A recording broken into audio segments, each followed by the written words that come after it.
পঞ্চগড়ের বাংলাবান্ধ স্থলবন্দর দিয়ে আবারও ১০০ টন আতপ চাল আমদানি করা হলো। সোমবার ৯ ডিসেম্বর এ তথ্য নিশ্চিত করে Banglabandha landport limited manager Abdul Kalam Azad. চালগুলো চট্টগ্রাম সালমা ট্রেডিংয়ের মালিক ও আমদানিকারক Shamsul Alam Sealand app agent Prahar ইন্টারন্যাশনালের মাধ্যমে আমদানি করা হয়। গত রোববার ৮ ডিসেম্বর দুপুরে চালগুলো ভারত থেকে স্থলবন্দর হয়ে দেশে আসে।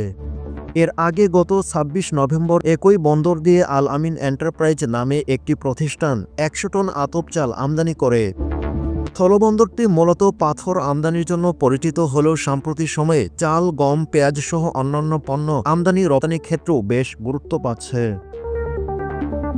এদিকে বাংলাবান্ধ সি&এফ অ্যাসোসিয়েশনের সাধারণ সম্পাদক জাহাঙ্গীর আলম গণমাধ্যমকে বলেছেন, দূরত্বের কারণে এ স্থলবন্দর দিয়ে চাল আমদানি ব্যয়বহুল। তবে আমরা ভারতের এক্সপোর্টারদের সঙ্গে আলোচনা করছি যাতে পণ্যের দাম কম রাখা হয় এবং আমদানিকারকরা লাভবান হন। এছাড়া বন্দরের নিরাপত্তা এবং কার্যক্রম সুস্থভাবে পরিচালনার জন্য সংশ্লিষ্টদের সঙ্গে নিয়মিত বৈঠক করা হয়। বাংলাবান্ধ স্থলবন্দরের আমদানি রপ্তানি গ্রুপের আহ্বায়ক রেজাউল করিম শাহীন জানান, ভৌগোলিক অবস্থাগত কারণে এ স্থলবন্দরটি দেশের অন্যান্য স্থলবন্দরের তুলনায় বিশেষভাবে গুরুত্বপূর্ণ। তিনি বলেন, বন্দরটির ব্যবহার বৃদ্ধির লক্ষ্যে ব্যবসায়ীদের সঙ্গে নিয়মিত আলোচনা করা হয়।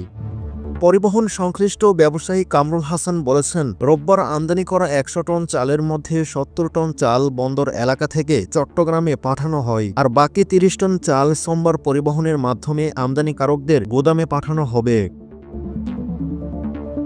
বাংলাবান্ধ স্থলবন্দর দিয়ে ২ দফায় চাল আমদানি এবং এর সঙ্গে সংশ্লিষ্ট কার্যক্রমের এ সাফল্য ভবিষ্যতে এ বন্দর দিয়ে অন্যান্য বাণিজ্যিক পণ্য আমদানির ক্ষেত্রে ইতিবাচক প্রভাব ফেলবে বলে সংশ্লিষ্টরা আশা করেছেন।